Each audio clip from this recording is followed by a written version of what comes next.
Welcome to the Real News Network. I'm Jessel Noor in Baltimore. As our regular viewers will know, we're currently in the process of moving and building our new studio. Behind me right now, we're in a makeshift studio, and you might hear sounds of construction in the background, so we apologize for that. We're asking our viewers to bear with us for the next few weeks. Now joining us is Vijay Prashad. He's the Edward Said Chair at the American University of Beirut. His most recent book is The Poor Nations, A Possible History of the Global South. Thank you so much for joining us, Vijay. Pleasure.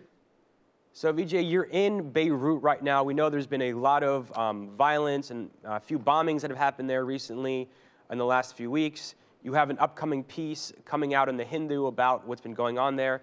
Can you please fill us in? Well, there have been two major bombings within a week.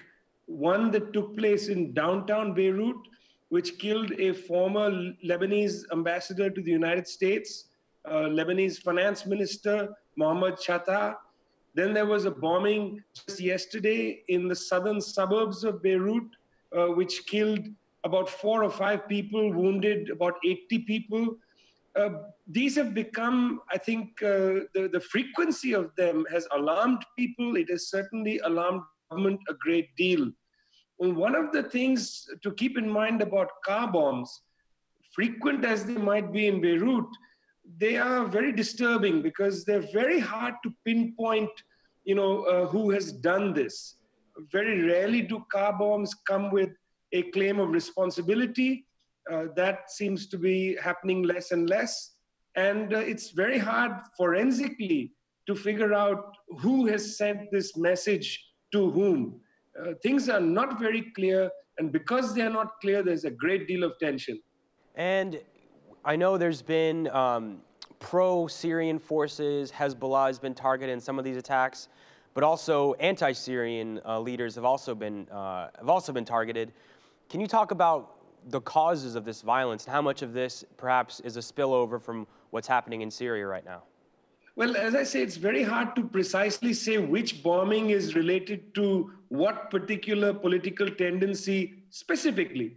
But there are some general themes that I think can be brought out. For instance, it is the case that there is at least 2 sets of major fights going on around Beirut, around Lebanon, in fact. One is a fight inside Lebanon about the question of political legitimacy. There are 2 main political blocs, the March 14th bloc, which is backed largely by Saudi Arabia, and the March 8th bloc, which is dominated largely by Hezbollah and its allies. So these 2 blocs have been jockeying for political power in a very complicated system for several months. There's been an interim government. They've had a hard time creating a cabinet. And behind all this is deals being made over the possibility of offshore natural gas and oil fields.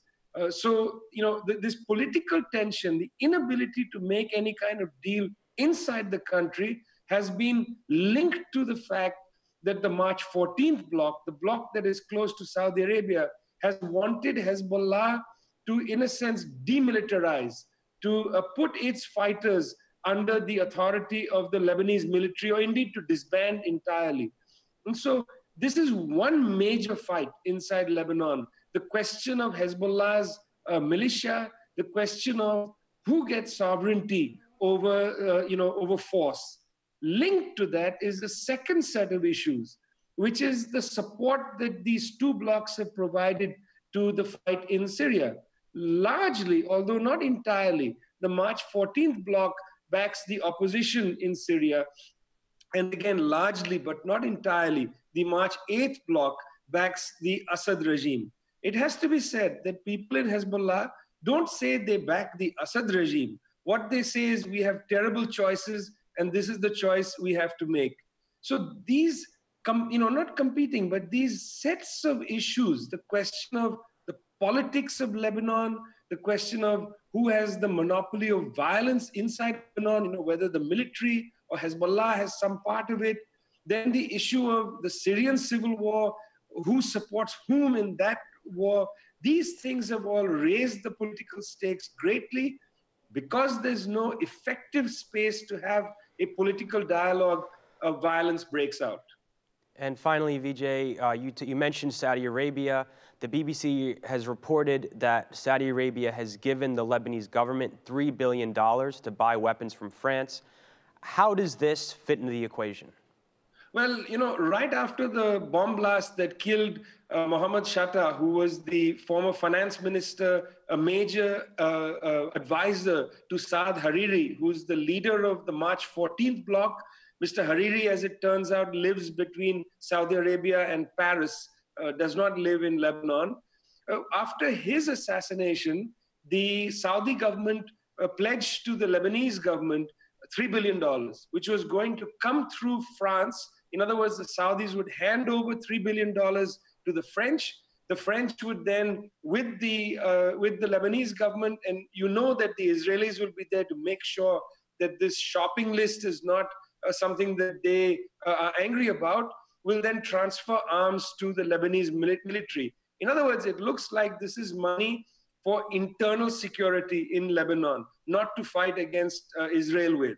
So this is a very serious and I think a disturbing development, because this means that there's an attempt by the Saudis not so much to innocently shore up the Lebanese military, but perhaps to make a rift between the Lebanese military and Hezbollah fighters. From the maybe the last 20 years, the link between the Lebanese military and Hezbollah has been fairly close. And in fact, recently, when there was an outbreak of violence in Saida, there was close cooperation between the Lebanese military and Hezbollah. So this, supply of money for arms to the Lebanese military may not be as innocent as it looks. It might, in fact, contribute to the political instability in which Lebanon is embroiled. And Lebanon's history has been fraught with foreign intervention. Lebanon itself is a small country. What are your thoughts about what the future may hold for Lebanon? It's a very difficult question, Jaisal. Everybody's wondering, what comes next. Lebanon is used to the question of when will the next major violence break out. But I have to say that having 15 years of civil war in very close memory between 1975 and 1990 has given the Lebanese people a stomach to have anything but that. That 15-year civil war did not resolve anything. And I think there's a great reticence to go back to that kind of fighting. From Hezbollah's side, there's also reticence to go into some kind of armed combat because they feel that their principal enemy or their principal adversary is Israel. It's not internal fights, it's not fights within Lebanon. So for that reason, I feel that there is some hope that these provocations are not going to lead to a complete breakdown of Lebanese society. But as I said, it's very hard to predict the situation.